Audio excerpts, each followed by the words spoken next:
right, Matt, second fight on the main card, UFC 249. It's been salvaged. We don't know where the card's going to take place. It could be the Tachi Palace Casino Resort. It could be Fight Island. It could be Eddie Murphy's Island. I don't know whose island it is. I don't know where the fights are going to take place, but our second fight on our main card at welterweight, we have two guys that can knock each other out, can submit each other. It's an even matchup, and hey, it's a rematch. We have Vincente Luque taking on Niko Price.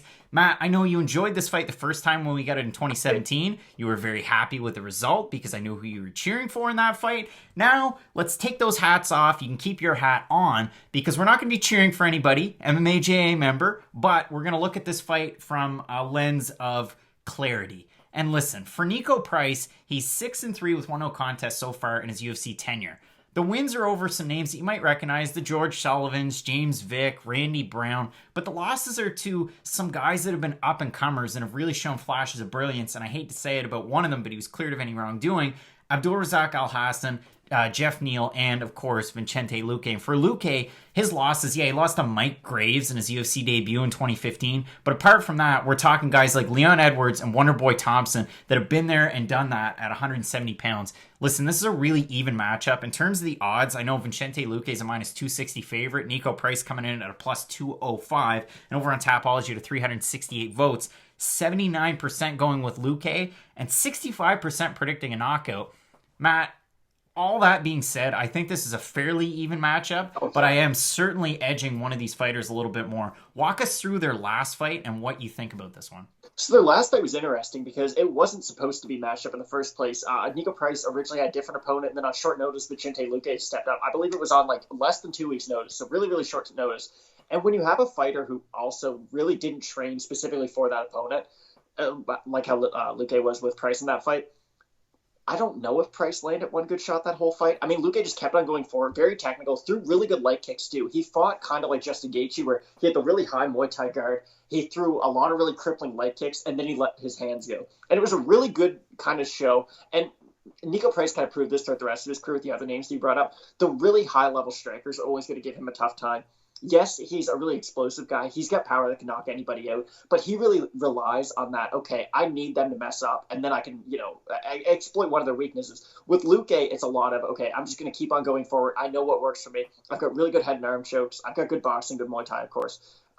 Compared to Wonderboy, not really. But again, there's kind of levels. And like you brought up, to lose to guys like Leon Edwards and Wonderboy Thompson, there's no shame in that whatsoever. That's why I'm really glad we follow MMA and not boxing, because if a guy had 2 losses, I mean, you're never hearing about them forever, really. So in MMA, it's a much more competitive sport that way. I think this is going to be a really good fight.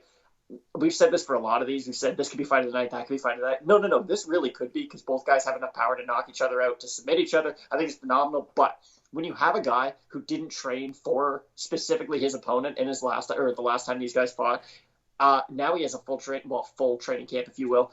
I do think Luque is going to win. If you can do it on short notice once, you can do it again. And you've got that mental edge where you've already been able to do it once. Now, in terms of this fight, the one thing that I'd be worried about if I was a Vincente Luque fan and you're talking high Muay Thai stance is that Brian Barberena fight, because they absolutely went after it. Both of them did. And Vincente Luque got rocked by quite a few shots.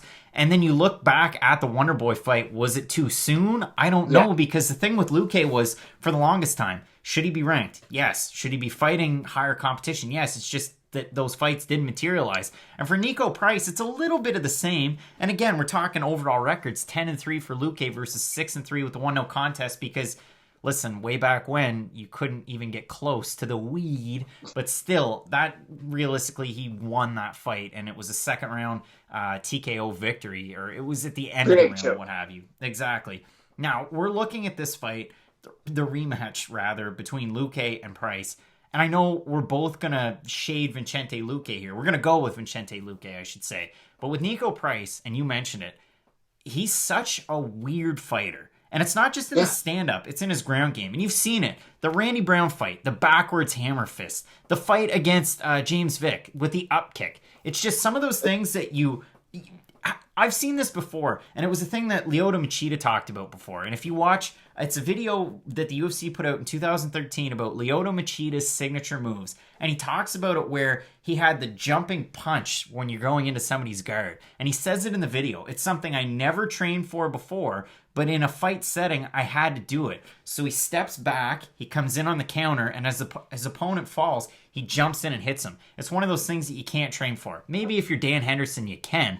But if you're Niko Price, you're hitting all of these moves that you pretty well can't train for. And it's not like Niko Price is a guy that's training at, one of the bigger gyms with Hard Knocks or ATT. He's basically out of a hole in the wall in Florida, and he's training with people that, aren't to the caliber of Luque, aren't to the caliber of, even a Randy Brown or whoever, some of those mega gyms, but he's still able to get it done. So one of those guys, like his nickname said, he is a hybrid for sure. Oh, yeah, and this is going to sound a little cheesy on my part, but it does make sense. In MMA, you kind of fight like your personality, and we see that a lot of times. If you're a guy like Anderson Silva, you're very subdued, but when you get into that cage, you really get to see like kind of what that person's all about. Niko Price, the perfect example. He's kind of a crazy guy in his interviews. He seems to be having fun, kind of, goofing around. But when it comes to fighting, he's all about violence.